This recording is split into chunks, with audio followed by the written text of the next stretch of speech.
আগামী 15ই জানুয়ারি অনুষ্ঠিত হতে যাচ্ছে উপমহাদেশের ইসলামী আন্দোলনের এক উজ্জ্বল নক্ষত্র আল্লামা আব্দুল লতিফ চৌধুরী ফুলতলি সাহেবের স্মরণে 18তম ইসালে সোয়াব মাহফিল, যা পূর্ব সিলেটের ইতিহাসে অন্যতম বৃহৎ ও তাৎপর্যপূর্ণ ধর্মীয় সম্মেলন। এই বিশাল আয়োজনকে কেন্দ্র করে ইতিমধ্যেই বালাইহাওরে এলাকায় চলছে ব্যাপক প্রস্তুতি। নির্মাণ করা হচ্ছে সুবিশাল প্যান্ডেল। এই ঐতিহাসিক ইসালে সোয়াব মাহফিল শুধু একটি ধর্মীয় অনুষ্ঠান নয়, বরং এটি ইমানি চেতনা জাগ্রত করার এক মহা মিলন মেলা। আয়োজক কমিটির সকল ধর্মপ্রাণ মুসলমানকে যথাসময়ে বালাইহাওরে উপস্থিত হয়ে এই পূর্ণময় আয়োজনে অংশগ্রহণের মাধ্যমে সোয়াব অর্জনের উদাত্ত আহ্বান জানিয়েছেন।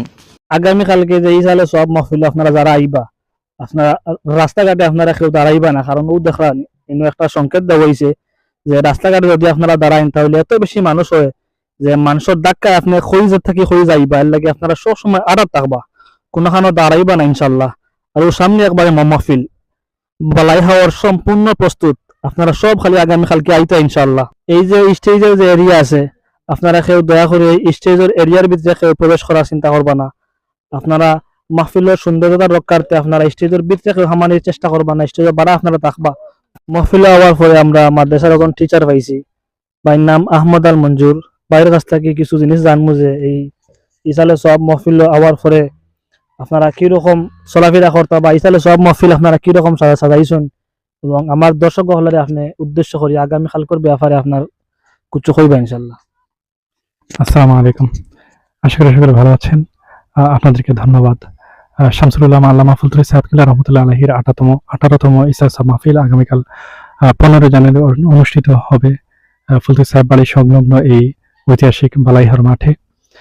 এখানে যে প্যান্ডেল রয়েছে, শুধু প্যান্ডেলের বাহিরে এবং অনেক জায়গায় বিস্তৃত রয়ে এখানে ফুলতলি সাহেব কিবলার মুরিদিন মুহিবিন যারা আছেন তারা আসবেন, এবং কিছু করে খাবার দাবারের যে প্রস্তুতি, মূল প্রস্তুতি যেটা রয়েছে সেটা শুরু হয়ে যাবে ইনশাআল্লাহ।